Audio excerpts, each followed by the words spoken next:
Merci d'écouter Sud Radio, il est 18h passé d'1 minute. On parle vrai bien sûr en parlant sport et rugby avec la victoire des Bleus 37-10 face à l'Italie, mais avant de débriefer avec Daniel Herrero, avec Philippe Spanghero et avec bien sûr tous les auditeurs Sud Radio, place à l'info, le flash tout de suite avec Léa Guichou. Bonsoir Léa.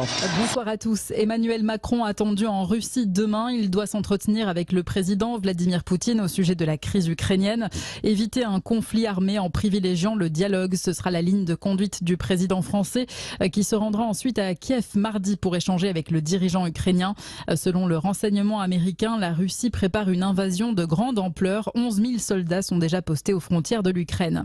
Fabien Roussel lance officiellement sa campagne en vue de la présidentielle. Premier meeting du candidat communiste aujourd'hui à Marseille devant 3 000 participants.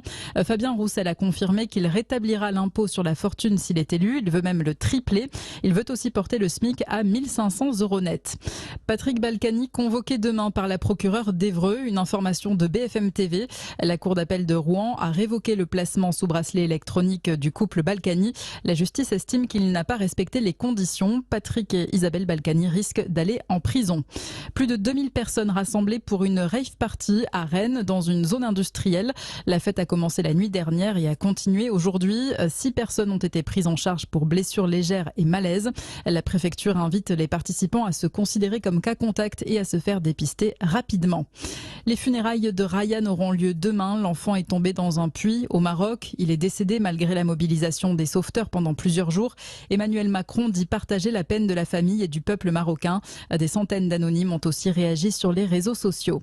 Les JO de Pékin et la déception de Perrine Lafont. La Française termine 4e de la finale du ski de boss. Elle passe à côté d'une 2e médaille d'or olympique. Et puis le foot, la 23e journée de Ligue 1. Lorient s'est imposé à domicile contre Lens 2-0. Clermont a battu Nice 1-0. Victoire de Strasbourg contre Nantes 1-0. Reims a écrasé Bordeaux 5-0. Troyes et Metz ont fait match nul 0 partout. À 20h45, Lille reçoit le PSG. Très bonne soirée à tous. Sud Radio Rugby, François Trio. En direct du Stade de France pour parler de cette première victoire française dans l'édition 2022 du tournoi destination. La France a battu l'Italie 37-10, 5 essais à 1. Rappel des marqueurs. Menoncello côté italien, ça c'était dès la 17e minute. Puis ensuite Gelon à la 26e, Villiers à la 40e. Ensuite il y a eu encore Villiers à la 48e au retour des vestiaires. Puis Penaud à la 68e et Villiers à la 81e puisque c'était dans les arrêts de jeu. Voilà pour cette victoire 37-10. Daniel Herrero, on est ensemble au Stade de France. Philippe Spanghero nous a rejoint également. Philippe, bonsoir. On salue Philippe. Bonsoir, messieurs. Voilà, vous avez vu le match bien sûr en écoutant Sud Radio, mais aussi peut-être sans être au stade comme nous. Est-ce que vous avez la même impression que nous, on va dire satisfait par le résultat, mais peut-être un peu mitigé sur la manière? Ouais, j'ai bien sûr le même sentiment que vous, tellement la première mi-temps a été poussive et tellement on n'a pas vu ces Français si dominateurs que ça. Alors les regards, les têtes étaient peut-être déjà un peu trop tournés vers le choc de la semaine prochaine face à l'Irlande. En tous les cas, on en retire ce que je disais un peu hier soir lors de notre émission et que je craignais, c'est-à-dire que bien sûr l'essentiel est acquis, les 5 points, le bonus offensif, mais on manque quand même un peu de certitude avant d'affronter cet ogre irlandais. Voilà, alors bon, il n'y a pas de décalage, on va dire, entre la vision, on va dire, dans le stade et devant l'écran. C'est vrai que c'était un premier match, Daniel, mais c'est vrai qu'il y a à redire. Bien, si on analyse la qualité du rugby produit, incontestablement, il y a des insatisfactions et on va voir lesquelles. On pouvait envisager que pour un premier match, tu ne sois pas dans l'huile. On pouvait prévoir, en fonction de ce qu'on connaissait des hommes qui allaient défendre le maillot aujourd'hui pour le 15 de France, on pouvait prévoir qu'il y aurait des alternances ou tout au moins des irrégularités de niveau, peut-être en fraîcheur, on va y revenir, ou en qualité de santé, ou en qualité générale, je dirais. Il y a 3 ou 4 joueurs qui sont pas radicalement passés à travers, mais qui ont n'ont pas été conformes. Bon, ça on le voyait un petit peu arriver, ça a été conforme. Ça a été, honnêtement, ça s'est passé, quoi. Après, il reste que, effectivement, sur la première mi-temps de ce match, les deux équipes sont taille à taille, les deux équipes sont moyennes dans le rugby produit, elles n'ont pas beaucoup d'occasions, on doit virer à la mi-temps à taille, 10 à 10, de fait il y a 18 à 10, mais c'est un peu miraculeux. Voilà, et après, quand même, malgré tout, le rugby de France, le rugby de ce 15 de France, c'est un peu plus installé. Les Français ont fait plus de choses, un petit peu plus rapidement. Il va y avoir une constance qui va empêcher de produire un rugby de meilleur niveau, qui sera la constance de la vitesse collective entre la perforation et les enchaînements, quoi. Voilà, ça on l'a peu vu, on a eu peu d'enchaînements importants, intéressants. Il y a quand même malgré tout 5 essais au bout. Sur les 5, il y en a 4 qui sont signifiants, qui viennent de construction malgré tout, qui sont le fruit d'une élaboration collective, quoi. Et donc en cela, ils sont parfaitement respectables. Celui de Jolon, il passe à travers, il donne pas. Celui de Jolon, il donne simplement un écart au score un peu élevé pour ces Italiens. Voilà. Oui, alors c'est vrai que on peut dire que les Français ont respecté le contrat, ils ont rempli la mission. Victoire bonifiée, 5 essais inscrits, 37 à 10. On est dans le standard intéressant dans le standard, excepté l'an dernier, il y a eu 50 à 10 voilà, mais sur les dernières saisons, c'était grosso modo voilà, ce qu'on a toujours fait contre les Italiens. D'ailleurs, on voit le beau trophée Garibaldi qui vient d'être soulevé. C'est un exercice de musculation, hein, de soulever le trophée Garibaldi qui a été fait par Jean-Pierre Rive, l'ancien capitaine du 15 de France. Et les Français donc l'emportent. On n'avait pas on va dire, d'inquiétude sur l'issue du match. On regardait aujourd'hui plus la manière. Sur la manière, c'est vrai que quand même, est-ce que c'est alors ça n'a pas été satisfaisant, mais est-ce que c'est le niveau, l'hétérogénéité des niveaux de forme qui doit expliquer cette manière? Je crois, François, que j'irai dans cette analyse-là. Parce que si on lit les choses, les avants français, ou les Français, autour de leurs avants, ont plutôt eu une assez bonne conquête, ou même une bonne conquête. Où on conquiert le ballon sur un terrain de rugby, plutôt en touche, les Français plutôt bons. En mêlée fermée, pour l'essentiel, les Français plutôt pas mal ou bons. Dans le secteur aérien, où ils s'en distribuent pas mal, sur les renvois, sur les envois ou sur les chandelles, les Français plutôt bons. Donc le pack d'avant est fournisseur. Après, le pack d'avant, lui, il va être plutôt moyen, pour ne pas dire médiocre, dans le secteur de la puissance pour désorganiser la défense adverse. Là, nous avons des déceptions. Nous avons des déceptions assez conséquentes. Le pack d'avant n'a pas été bon dans la pression qu'il a effectuée sur l'adversaire. On a rarement mis ce qu'on appelle sous l'été noir, tu vois, ou sous l'étouffoir. Quand des avants, par leur agressivité, par leur pression, par leur perforation, par la tonicité de leur nettoyage, prennent un ascendant tonique, physique sur leur adversaire direct. Là, non. À partir de là, la construction devient plus complexe. Et là, on s'aperçoit qu'on ne construit pas très bien. Pas beaucoup d'enchaînement en première mi-temps, quasiment zéro. Et en seconde mi-temps, quelques-uns, mais pas beaucoup d'enchaînement. Et on s'aperçoit que le fait qu'on avance pas beaucoup, qu'on n'ait pas beaucoup d'enchaînement, que notre paire de demi souffre. Et là, on arrive sur un point un peu emmerdant. Quand on ne désorganise pas bien, notre jeu collectif à l'équilibre, pas très bon. Nous avons une paire de demi qui aujourd'hui est terne. Terne en initiative, peu de dangerosité produite et même peu incisive en construction à l'équilibre. Tu vois, c'est-à-dire qu'elle construit pas mal, mais pas bien. Hein. Jamais. On cite peu. Il y a peu de mise en exergue, tu vois, de la qualité de la construction. Mais quand même, tout ça vient de prioritairement nos avants bons en construction, mais très moyens en perforation et très moyens en pression physique sur l'adversaire. Peu de désorganisation, jeu à l'équilibre moyen. Pas mal, mais moyen. À la sortie, 2 ou 3 exploits. Quand même, il y a un essai de Jolonge qui ne veut pas dire grand-chose. Il y en a 2 de Gabin Villiers aux limites de l'exploit. Et après, malgré tout, quand même, sur le talent général de ces hommes-là, et pas tellement sur le jeu collectif, sur le talent de ces hommes-là, voilà, la différence se fait. La France ne l'a pas volé, mais il y a à dire. Et notamment quand l'ensemble d'un match se passe plutôt à l'équilibre, où c'est le jeu collectif qui doit faire la différence, mais c'est plus dur. Ouais, le jeu collectif, Philippe Spanghero. Daniel parlait du problème un petit peu des avants qui ont eu du mal un peu à enchaîner, à mettre la pression sur la défense italienne. On l'a vu aussi sur des phases de jeu où ils avaient très conquérants contre les All Blacks il y a 2 mois. C'était notamment les ballons portés.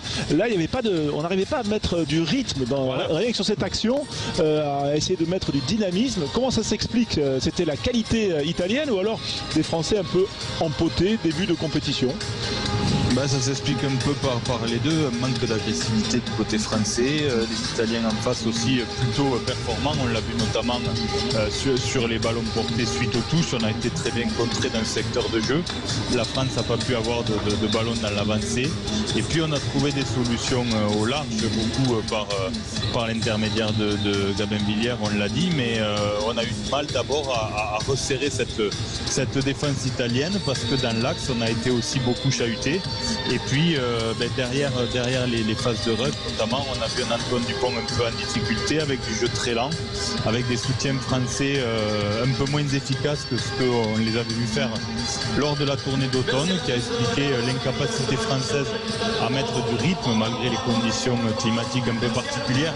Mais on attendait autre chose parce que on sait que ces Italiens, malgré le courage, manquent un peu de profondeur de banc et on aurait dû faire le break plus tôt physiquement, mais on est tombé dans le jeu, on est tombé dans le panneau de cette équipe italienne et on n'a pas réussi à les prendre devant de façon à ce qu'ensuite on puisse déployer un jeu offensivement beaucoup plus intéressant. Ouais, pardon, on va pas peut-être dramatiser. Juste avant de basculer quand même sur le match de samedi prochain qui est déjà capital pour ces Français, juste quand même un petit hommage aux Italiens quand même, parce que ils enchaînent une 33e défaite consécutive dans le tournoi. Ils n'ont plus gagné dans cette compétition depuis février 2015, c'est quand même dur pour eux. Mais quand on voit quand même l'énergie déployée, c'est structuré quand même. Il y a une petite touche d'espoir quand même pour ces Italiens. Et il est vrai que la performance des Italiennes est... alors le mot qui me vient en priorité, c'est respectable. Ah, c'est pas mal.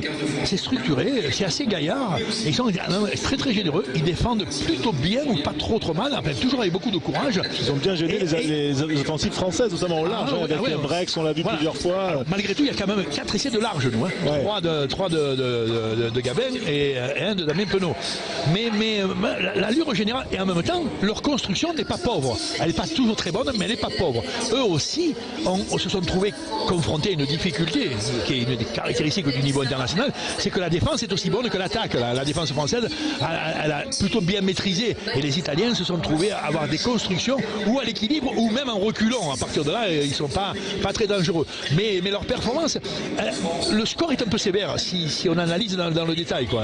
Il y a au moins un essai français qui ne mérite pas, c'est-à-dire là ils se retrouveraient plus qu'à une trentaine de points, et il y en a un ou deux qui auraient pu être évités, et eux-mêmes se sont trouvés dans une situation où ils auraient pu peut-être en marquer un deuxième. Enfin, on dira que sur l'allure générale, la performance des Italiens figure. Et ils ne sont pas débordés, ils sont un peu débordés, mais ils ne sont pas broyés, jamais ils n'ont frisé le ridicule dans ce match. Jamais. En rien. Et sûrement pas en qualité de combativité. Il y a à juger leur niveau de jeu, et il n'est pas pauvre non plus. Il y a des constructions, on a trouvé la paire de demi limite supérieure à la nôtre. On a trouvé même leur centre, ils nous ont séduits par leur courage, mais les nôtres ne nous ont pas radicalement suivis sur la qualité de construction. On redit encore une fois que ces deux équipes ne se sont pas vraiment désorganisées sur la puissance et sur l'agressivité, ce qui sera quand même un reproche que l'on va faire aux Français ensuite à venir. Oui, bien sûr, avec ces Français dont on attend la conférence de presse. Il y a bien sûr Alexandre Priam qui est descendu dans les coursives du Stade de France pour recueillir les témoignages des joueurs, des acteurs de ce match. Conférence de presse d'abord des Italiens puis des Français. Donc vous ne manquerez rien jusqu'à 19h en restant avec nous sur Sud Radio pour débriefer de ce match. On va dire c'est pas le match du siècle des Français, mais il est gagné avec le bonus offensif 37-10.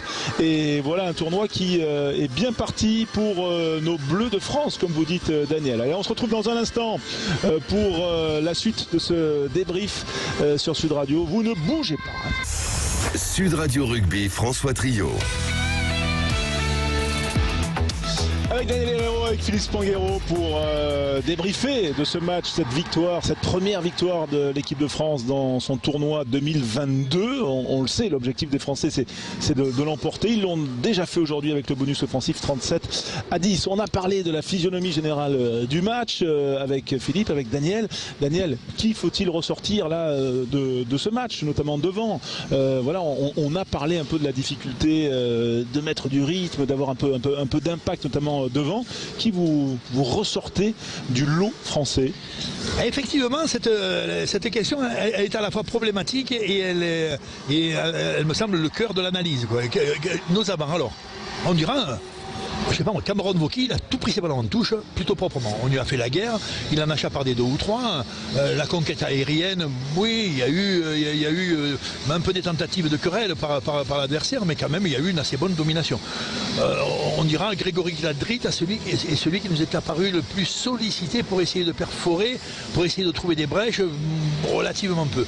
On dira la puissance collective de notre mêlée, elle a été décente et correcte, mais en rien souveraine pour assurer le gain du match.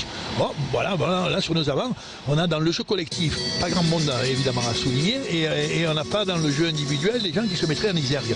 Et même on se dirait, tiens, on a quand même manqué de cette tonicité collective de nos avants qui avait fait si bel effet contre les All Blacks.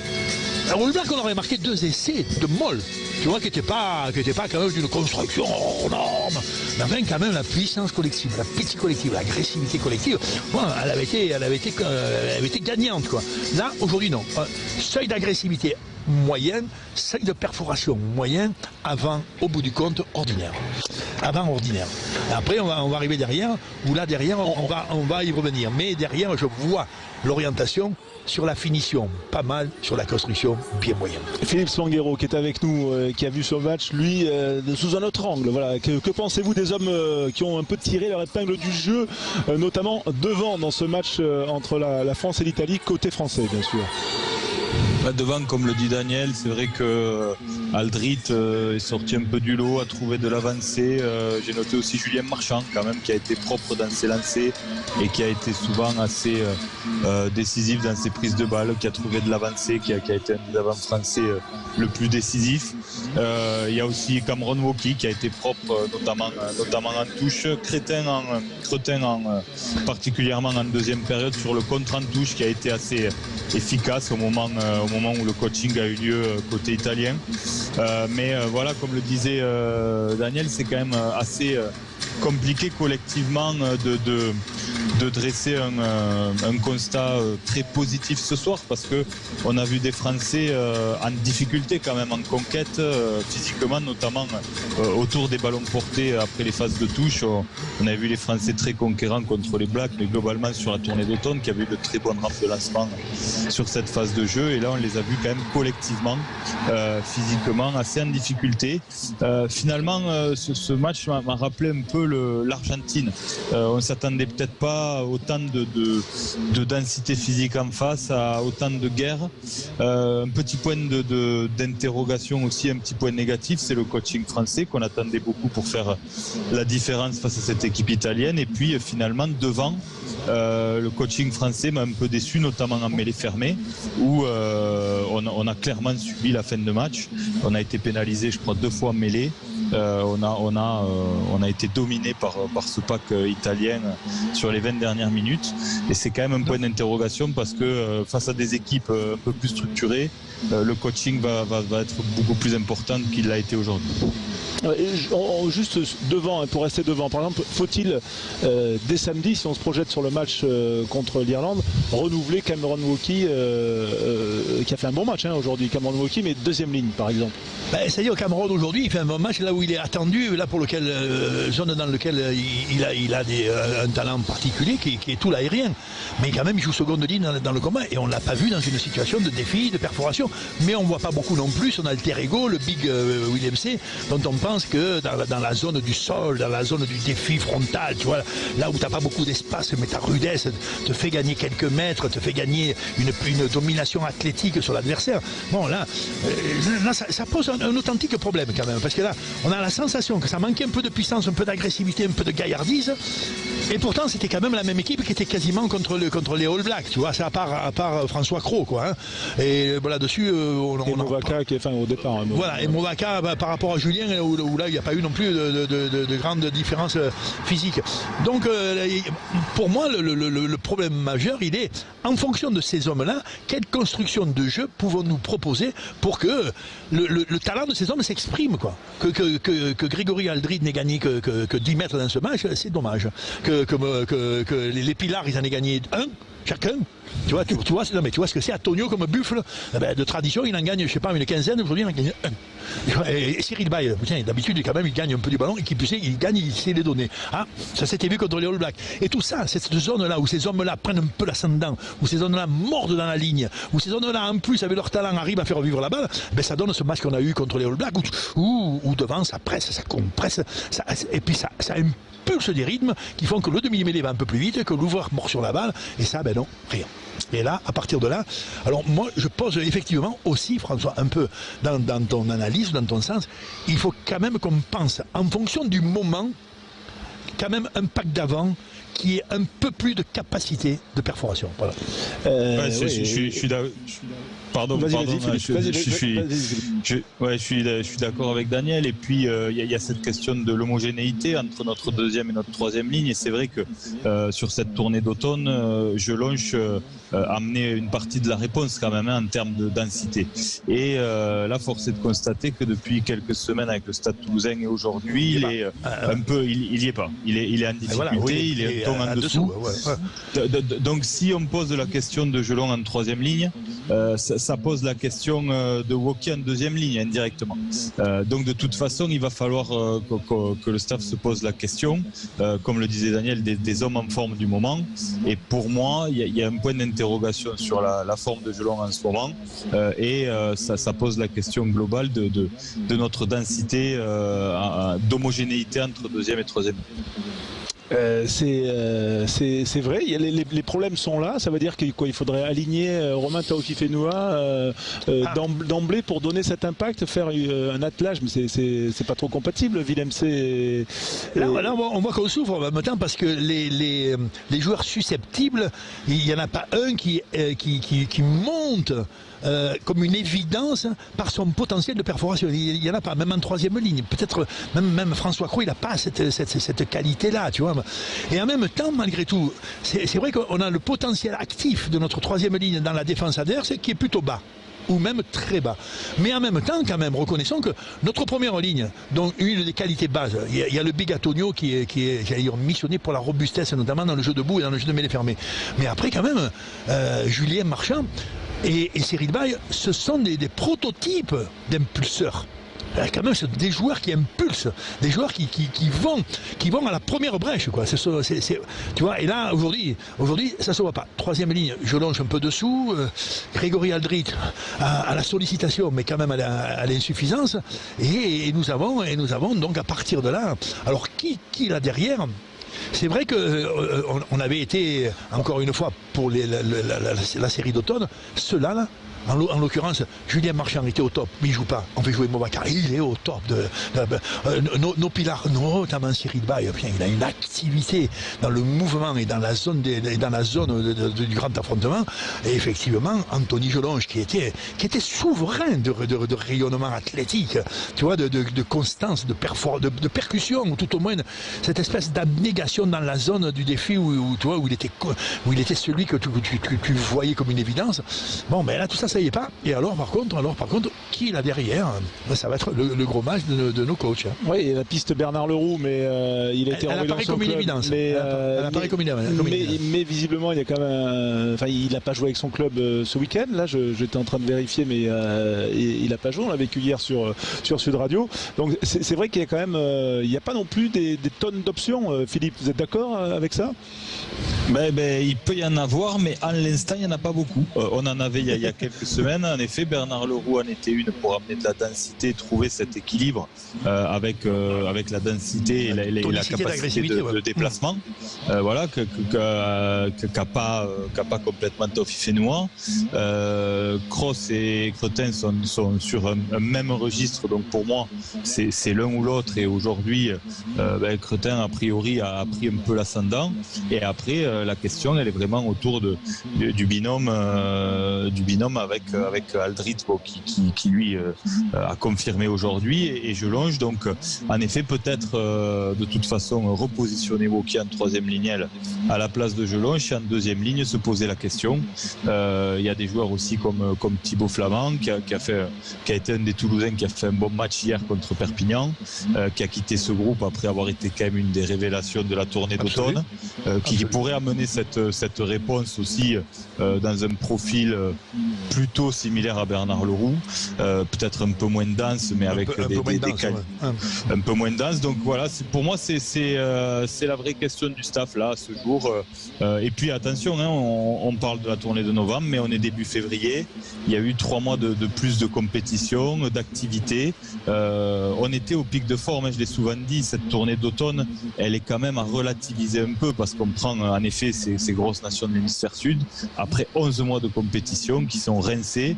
Et donc nous on est au top de notre pic de forme à ce moment-là. Et là il y a 3 mois de plus de compétition et d'entraînement dans les jambes, et forcément il y a des joueurs qui marquent un peu le coup.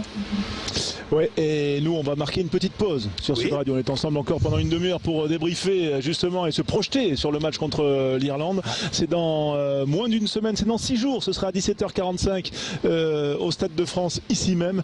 Et bien sûr on va se projeter sur ce match. Restez bien avec nous sur Sud Radio. Sud Radio Rugby, François Trio.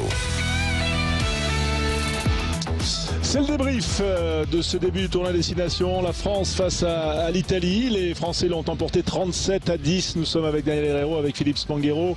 Voilà pour revenir sur cette belle victoire des Bleus, un peu difficile quand même dans la douleur, et se projeter quand même sur un match dans 6 jours. Alors on a parlé des avants, on a vu un petit peu les solutions qui s'offraient là au staff, et notamment au poste entre les secondes lignes, troisième ligne. Là, côté 3/4, bon, il y avait quand même aujourd'hui la charnière qui était un peu sous on va dire sous les projecteurs, sur les radars, et on avait envie d'en savoir un petit peu plus. On la disait à court de compétition, on l'avait vu revenir à la compétition la semaine dernière. Bon, elle nous a pas encore complètement conquis. Voilà, bon, on sait le talent historique, la formation, la culture de ces joueurs. On parle de la paire de demi du 15 de France, c'est-à-dire Antoine Dupont et Romain Tama, qui sont deux brillants joueurs, unanimement reconnus par le monde entier par rapport à leur talent. Il reste, bon, on analyse maintenant en ce moment où ils en sont ceux-là et où ils en sont avec notre équipe nationale. Notre équipe nationale, on voit quand même bien qu'elle a une espèce de déficit qui est un peu endémique, hein, il n'est pas d'aujourd'hui. Rappelons qu'effectivement dans la tournée d'automne où il semble que le 15 de France était au top, suivant l'analyse que je cautionne de Philippe Spanghero, les Français étaient au top, mais on fait un match bien moyen contre les Argentins et on fait un match petitement pétillant contre les Géorgiens. Bon, après, hop, il y a ce match des All Blacks où là effectivement, physiquement, on met le bémol que l'adversaire, lui, était physiquement un peu rincé, mais quand même, physiquement, les Français sont très bons. Depuis, la qualité du rugby ne s'améliore pas radicalement, quoi. Il faut vraiment que, là, nous avons des hommes qui sont plutôt vers les exploits que vers la construction. Là aujourd'hui, l'adversaire italien est rival dans le jeu d'avant. Il rivalise avec nos avants et nos avants ne prennent pas l'ascendant. Ils prennent pas l'ascendant. À partir de là, où on va pouvoir gagner. On va pouvoir gagner en construisant du jeu essentiellement avec notre ligne de 3/4, notre secteur offensif. Et dans le jeu de notre secteur offensif, on voit qu'à l'équilibre, c'est pas terrible. Il reste quand même que nous avons des hors normes. Et ces hors normes en paire de demi, mais ceux-là ils y sont pas trop aujourd'hui. On le voyait arriver depuis un moment, ils sont pas bien, ils sont pas très bien, ils sont un peu moins frais, ils sont un peu moins pétillants, ils s'occupent un peu de choses diverses, ça fait un peu import, je mettrai pas des bémols, mais bon, ils sont pas au top. Aujourd'hui, c'est conforme, ils sont pas au top, loin de là. Ni en vivacité, ni en pétillance, ni en qualité de guibole, tu vois, mais tout ce qui fait la forme, ou la super forme, bon, il est un peu moins, quoi. Par contre, les élites, ils y sont. Les ailiers, ils sont, c'est deux mecs étranges. Ils marquent 4 essais aujourd'hui. Quasiment, ils auraient pu en marquer un 5e ou un 6e. Dans un match où ils n'ont pas beaucoup de ballons, où il n'y a pas beaucoup de ballons qui leur arrivent en construction, ils leur arrivent quand même. Hein. Mais ils s'en pèlent un ou deux, et ceux qui ne se pèlent pas, ils l'offrent aux autres. Quoi. Voilà, bon, donc, sur la finition, ça reste quand même magnifique. Hein. Les Français font la décision aujourd'hui par ce grand score, quand même élevé pour des respectables Italiens. Le grand score qui vient quand même, nos essais, nos ailiers marquent 4 essais.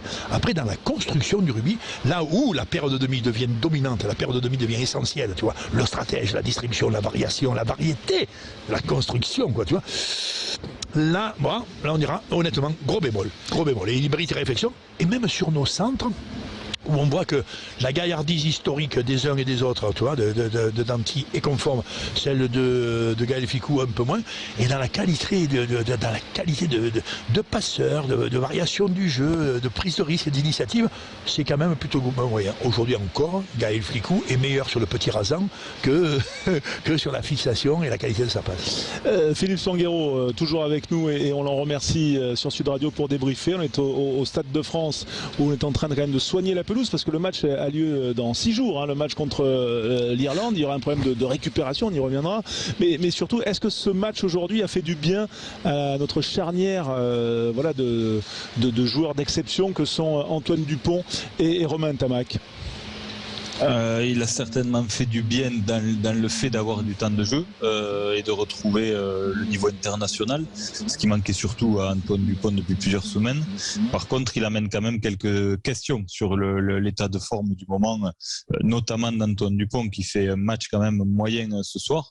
Il faut, je crois, pas avoir peur de le dire parce que on l'a senti à côté de la plaque ce soir, Antoine Dupont, dans sa gestion de l'animation offensive, dans ses sorties de camp autour des rucks par un jeu au pied très approximatif, j'ai trouvé.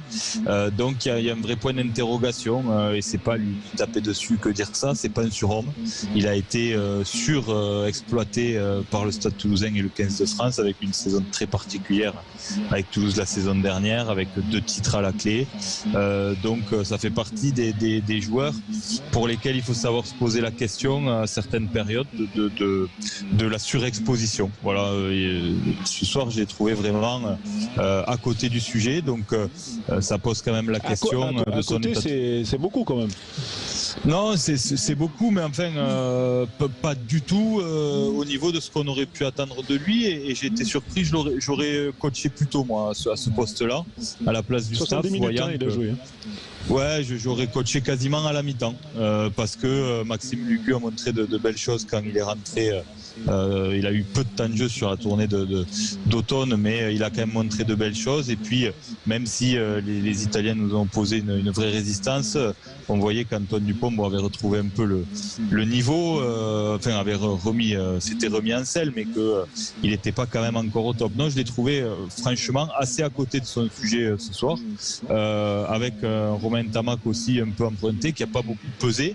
Encore une fois, ça s'explique par le manque de vitesse qu'a eu le 15 de France ce soir. On n'a pas su assez se mettre dans l'avancée derrière. On n'a pas été dominateur au milieu du terrain. On n'a pas la puissance qu'on pouvait attendre d'un Danty qui a été préféré à Vakatawa, moins en forme, nous a pas servi à trouver de l'avancée. Et je suis assez d'accord avec Daniel, la vraie satisfaction c'est sur les ailes, où il n'y a pas de questions à se poser. Et puis Jaminet aussi, petit bémol, parce que il avait été très très efficace, notamment dans le jeu au pied sur l'année 2021. Là, il a un peu de déchets au pied. Et il n'a pas beaucoup pesé par ses prises d'initiative dans la ligne de ce soir. Donc voilà, il y a du bon, il y a du moins bon. C'est aussi pour ça qu'on a du mal à être complètement satisfait de cette victoire à 5 points, parce qu'il y a des joueurs dont on attend plus. Ouais, mais c'est normal. L'exigence aussi, ça va avec les équipes qui ont ces moyens-là et ces ambitions. Qui ont des ambitions. Et voilà, tout à fait. C'est le cas des Français. Les ambitions, on peut les avoir ou pas? Et est-ce qu'on est prêt à affronter les Irlandais qu'on a vu samedi quand même assez rayonnants contre les Gallois? Ah oui, alors là on est presque délibérément enjoué à tourner la page d'aujourd'hui. Bon, ça va les collègues, il y a des choses qui vont pas trop, on voit bien que devant c'est un peu moyen, que notre période de demi, bon, c'est pas qu'elle a fumé la pipe, mais enfin bon, elle a été plutôt tranquille, c'est pas qu'elle est fatiguée, mais enfin elle n'est pas au top. Bon, on voit bien tout ça, mais là à l'horizon il y a les Irlandais. Et alors les Irlandais, eux, il y a un truc qui est bouleversant, c'est que ceux qu'ils ont présenté en automne, ils viennent de le représenter hier. Avec le même niveau d'appétit, le même niveau de fraîcheur, le même niveau d'enthousiasme collectif et le même niveau de construction de jeu et le même niveau de discipline et de rigueur. Tu vois, quand une équipe est incroyablement rigoureuse et qu'à la même temps elle est très haute en volume de construction, en choses faites sur un terrain. Hier, ils nous ont représenté ça. Ils avaient battu, vous vous rappelez-vous, les All Blacks, eux aussi 8 jours avant les nôtres. Et là, hier, ils nous ont fait une impression colossale. Honnêtement, ils ont mis 35 points aux Gallois, ils pouvaient en mettre un petit peu plus. Et eux, alors alors par contre l'écart il était incontestablement le reflet du match, quoi. Bon, ils ont fait, et là ils sont la semaine prochaine, ils sont en train de préparer le terrain sous nos yeux pour que la semaine prochaine il n'y ait aucune top qui puisse nous gêner, pour que ce match là il ait lieu dans les meilleures conditions, et on est très en appétit. Mais j'avoue, moi, personnellement, un peu d'inquiétude. Oula, si eux, un peu d'inquiétude. Oula, si nous arrivent avec les dents comme ça, mais ça, c'est normal. Si nous arrivent en même temps avec les dents et du jeu derrière, attention, il va falloir. Et de sûr, s'ils le reproduisent, s'ils sont réguliers, mais ça fait 2 ou 3 fois qu'ils jouent comme ça, tu vois, ou leurs 3 dernières performances ou leurs 4 dernières performances attestent ça, c'est pas le fruit du hasard. C'est pas le match référence que tu fais une fois dans l'année pour te dire quand même je suis capable de le faire. Oulala. Et donc, j'avoue, moi, j'avoue une inquiétude. Maintenant, j'avoue une grande impatience de savoir si ce que nous avons vu sur les blancs bleus de France aujourd'hui, alors là, de sûr, ça ne sera pas suffisant. Et on est très excité à savoir si ça va pouvoir grimper d'un cran, quoi, au moins d'un cran. Hein, et en même temps, on se dit, il ne faudrait pas que ces Irlandais viennent ici comme des seigneurs ou comme des maîtres. Hein. Oui, bien sûr, on le vivra sur Sud Radio samedi prochain. Le coup d'envoi de ce match sera à 17h45, mais bien sûr, on sera là à partir de 15h comme chaque samedi pour parler rugby sur Sud Radio. On rappelle, pour ceux qui nous rejoignent, si vous êtes en voiture ou sur votre app, sur sudradio.fr, encore sur internet, la victoire donc des Français 37-10, victoire bonifiée 5 essais à 1, triplé de Gabin Villière, voilà l'ailier français. Philippe Spanghero toujours avec nous, l'équipe des consultants Sud Radio. Philippe Spanghero, est-ce que vous pensez que cette équipe d'Irlande là, elle a fait plus forte impression que les Français, qu'on a de quoi s'inquiéter parce qu'on n'a que 6 jours pour préparer ce match? Elle a fait plus forte impression à coup sûr, face à un adversaire aussi face auquel on a un peu plus d'enseignement après une victoire, surtout avec cette manière. Moi, ce qui m'a impressionné, c'est cette rigueur, cette discipline du côté irlandais. Je crois que la première faute, la première pénalité a été sifflée contre cette équipe d'Irlande en début de deuxième mi-temps. Ils ont passé une mi-temps sans être pénalisés une seule fois. Les Gallois se sont cassés les dents sur ce rideau défensif.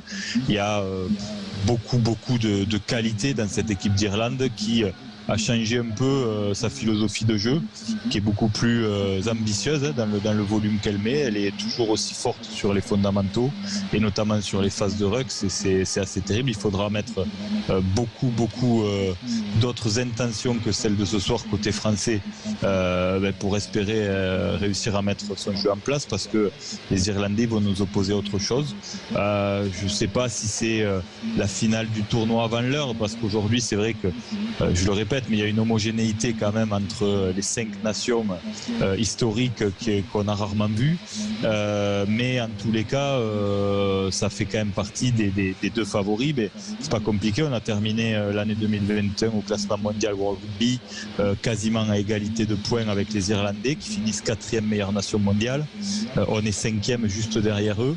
Vous voyez le niveau de performance qu'a dû avoir l'équipe de France quand même la saison dernière pour se hisser à la 5e place, quand on voit que les Irlandais sont devant nous. Bon, il n'y a pas grand chose de plus à dire, si ce n'est qu'en effet on a un vrai test. Je suis sûr que les Français sont capables de le relever. On a su répondre au grand rendez-vous. On est les seuls à être allés faire tomber l'Irlande à la Viva Stadium dans le tournoi l'année dernière, qui n'avait pas perdu depuis plus de 2 ans à domicile. Donc on a les armes, et en tous les cas peut-être que tous ces points d'interrogation et ces petits bémols dont on a parlé précédemment vont aussi servir le staff et les joueurs pour se remettre en question plus facilement et appréhender un peu plus ce match qui les attend, avec un jour de moins de récupération en plus. À ce niveau-là, c'est pas neutre. Oui, ce sera effectivement l'une des clés de ce rendez-vous. Merci Philippe Spanghero d'avoir été avec nous. On vous libère. Voilà, votre agent Alexandre Priam me rappelle à l'ordre.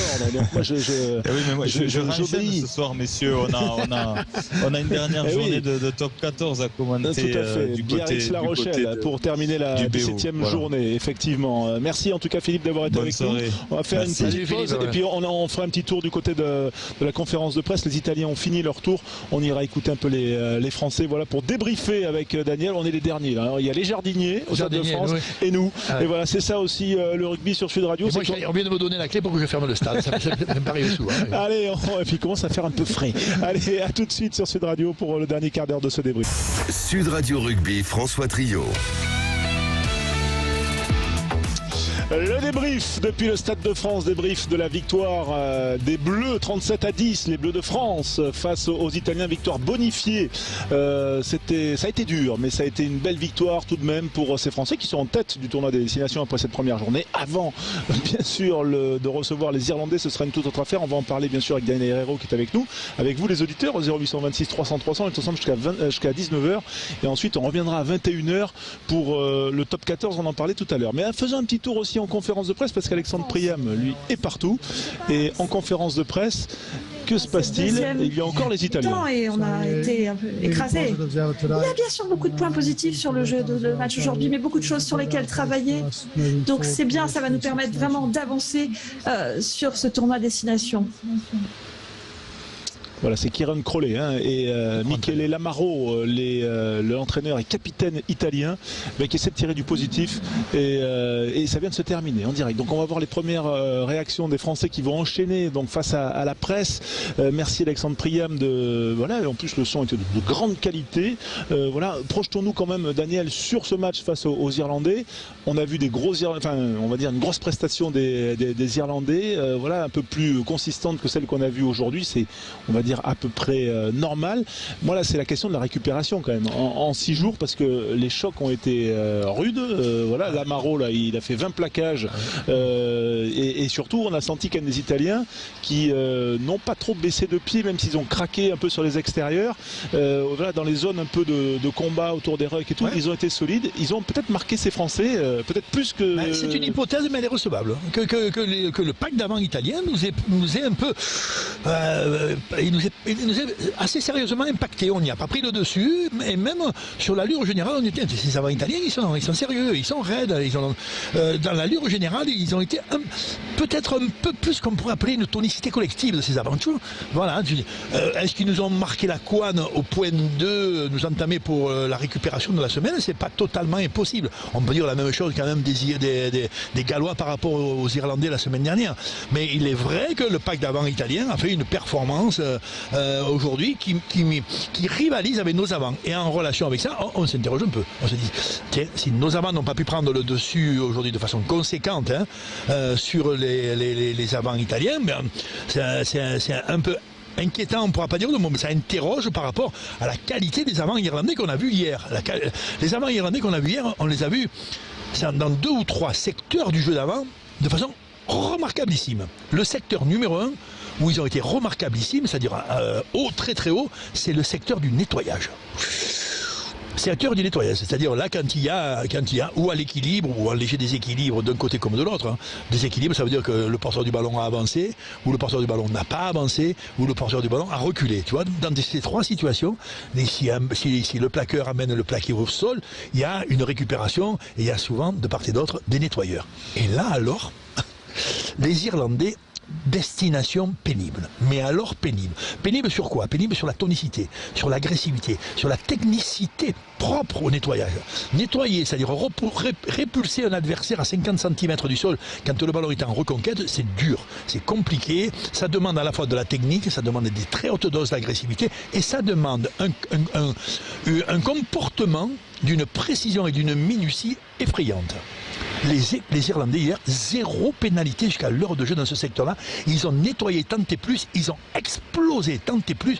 Ils n'ont pas récupéré beaucoup de ballons, mais ils ont fait en sorte que leur construction constante et permanente, ils ont fait beaucoup de choses avec le ballon, tu vois, devant comme derrière, leur a permis de conserver la balle et de faire beaucoup d'enchaînements de jeu. Ce qui donne à leur performance, ils en font beaucoup, ils en font rude. Ils marquent pas toujours. En fait, ils leur ont filé quand même 4 essais. C'était plutôt des bons Gallois, même handicapés. Et en d'autres termes, là, sur le nettoyage, attention de danger. Tonicité, agressivité, technicité, maîtrise. Et on le disait, tous autant que nous sommes, François, toi y compris, c'est qu'on est quand même très séduit par cette rigueur quand ça tombe de rue. Tu vois, quand ça tombe de rue, quand là ça fait mal. Là, quand tu viens, cette rigueur, c'est-à-dire qu'en même temps, 0 faute, ou très peu de fautes. Ils te donnent pas beaucoup d'occasions. Après, il va falloir que tu te le pelles, toi. En cela, ils sont un peu c'est par exemple pas le mot effrayant, mais il génère une inquiétude légitime pour samedi. De sûr, les Français, il va falloir quand même qu'ils augmentent très sérieusement leur niveau, le curseur, ouais. Et notamment celui de, on pourra dire nous, du cœur du rugby, quoi, celui du tampon, celui de la répulsion, celui de la planche. Tu vois, quand tu dis en planche, ça veut dire qu'à un moment dans la zone du conflit, là, ça va arriver fort, quoi. Mais c'est sûr, ça veut dire que, on va dire le statut de favori au vu de cette première journée maintenant, là, c'est plutôt côté irlandais, c'est plutôt passé au vert. Voilà. Bon alors tout est relatif parce que là ça s'est passé quand même en 48 heures. Les Irlandais ont joué hier, les Français ont joué aujourd'hui. Effectivement, il y aura quand même un peu moins de récupération pour les Français et c'est pas rien, nous le soulignons tous. Mais on pourrait dire que bon, les adversaires c'est pas les mêmes non plus. Tout contexte est spécifique en rugby. Chaque match a ses identités propres. Hein. Mais l'impression générale est que l'Irlande prend un peu l'auréole du favori sur le match de samedi prochain. Ouais, 17h45, le coup d'envoi de ce match que l'on vivra bien sûr. Voilà, alors pour tout vous dire, Alexandre Priam est en conférence de presse. Oui, voilà, on a vu on a entendu en direct les dernières questions aux Italiens. Normalement, ça doit s'enchaîner, mais là, ça met un petit peu de temps. Alors, il ne reste plus que quelques minutes. Bien sûr, vous pouvez nous appeler au 0826 300 300. Vous êtes les bienvenus. Vous pouvez également nous poser des questions sur les réseaux sociaux, sur le hashtag SRR Sud Radio Rugby bien sûr, et la conf de presse. Faisons peut-être Quentin, faisons peut-être un petit tour, même si voilà, ils sont pas encore arrivés. On peut y aller, mais il se passe absolument rien. Voilà, pour être tout à fait honnête, c'est le calme plat. On n'y va pas. Voilà. Bon, préparez quelques infos quand même parce qu'on a besoin d'en savoir un petit peu plus sur le week-end sportif. Voilà, au-delà du rugby. Revenons quand même à notre composition d'équipe pour samedi. Voilà, on s'est projeté devant, on s'est dit il y a quand même ce problème de deuxième ligne. Est-ce qu'il faut mettre Woki en troisième ligne? Est-ce qu'il faut ou pas voilà, un Bernard Leroux là, qui reviendrait, ça nous ferait peut-être du bien. Enfin, en tout cas, on s'est posé des questions. Derrière, est-ce que voilà, on a vu Vakatawa plutôt à son avantage contre Brive hier avec le Racing. Est-ce que ça veut dire qu'il faudrait compter sur un retour du 3/4 centre d'origine fidjienne du 15 de France? Et si on analyse les choses, il semble aujourd'hui que non pas les remplaçants, mais ceux qui n'ont pas participé à cet événement, c'est eux qui sortent plutôt grandis. Il manque probablement un ou deux savants féroces de combat qui pointent à l'horizon dans le périmètre. Le grand flamand de Toulouse, il est gentil, il est sympa, mais il manque un peu de rudesse. Ou Bernard Leroux qui lui a la sauvagerie naturelle, à la rudesse naturelle, à la méchanceté au cœur du ventre, et à toute cette agressivité au combat. Bon, et lui, donc attention, on a peut-être la conférence de presse avec les Français qui sont bien sûr avec 5 essais, 5 points pour lancer ce tournoi. Raphaël Ibanez. Il faut savourer le moment. Il faut savoir savourer le moment. Oui, comme Raphaël, évidemment qu'on se satisfait de ce résultat. Voilà, 5 points avec des conditions compliquées, on prend. Voilà, la conférence de presse du 15 de France. Est-ce que tu peux nous expliquer un petit peu comment tu vas fonctionner avec le sélectionneur pendant le match? On t'a vu notamment juste avant la mi-temps prendre des notes sur ton carnet avec le téléphone à la main. Est-ce que c'était avec Fabien que tu discutais? Et puis toi, Antoine, est-ce que tu as eu le loisir avant le match de discuter avec le sélectionneur du match à venir? Merci. Tout était calé, hein, tout était organisé avec Fabien et l'ensemble de l'encadrement technique. Donc je dirais que ça s'est bien passé. Nous sommes bien adaptés à la situation. Effectivement, il nous est arrivé de communiquer assez régulièrement tout au long de la rencontre sur des ajustements stratégiques et notamment le coaching aussi qui a eu son importance sur la fin de la rencontre.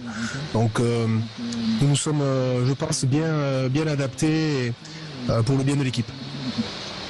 Moi j'ai pu l'avoir aussi au téléphone en début d'après-midi où on a pu échanger un petit peu sur la préparation, mais bon, on avait déjà pas mal échangé avant, donc tout était clair. Voilà, conférence de presse, Antoine Dupont et Raphaël Ibanez. Et il y a 2 pénalités où vous allez en touche, à 37e et puis la dernière. Est-ce que vous pouvez nous expliquer quelle était la stratégie pour aller chercher ce bonus et comment se prend la décision à ce moment-là? Il n'y avait pas forcément de stratégie préétablie, c'est plus au ressenti des joueurs sur le terrain. On a pris nos responsabilités d'aller plusieurs fois en touche. Une autre fois, on a pris les points alors qu'on aurait pu aller en touche aussi. Donc il n'y avait pas forcément de stratégie, c'était plus au ressenti, au moment aussi du match. La conférence de presse est encore pendant 1 minute sur Sud Radio. Ce soir, donc 5 pour hors-jeu, est-ce que ça fait partie des points noirs de ce match ? Oui, évidemment, surtout que ça ne nous ressemble pas. On avait l'habitude d'être plutôt bien discipliné sur nos dernières rencontres. Donc voilà, ça reste des faits de jeu. C'est vraiment des attitudes à corriger qui seront faits très facilement, puisque c'est un de nos focus de toute façon, la discipline en temps normal. Donc il y aura juste à corriger ça, surtout de hors-jeu de ligne. C'est quand même très simple à corriger. Raphaël, bonsoir. Est-ce que vous êtes trompé de stratégie en première période et quels ont été les réajustements tactiques dont tu parlais ? C'est mieux. Je dirais que les 20 premières minutes de la rencontre illustrent simplement peut-être le fait que cette équipe n'avait pas joué ensemble depuis près de 3 mois et ne parlerait pas réellement de stratégie en particulier, simplement retrouver une forme de tempo qui était nécessaire pour mettre la main sur cette rencontre face à de valeureux Italiens et retrouver surtout le gain de la ligne d'avantage en dominant les collisions sur un jeu simple et direct.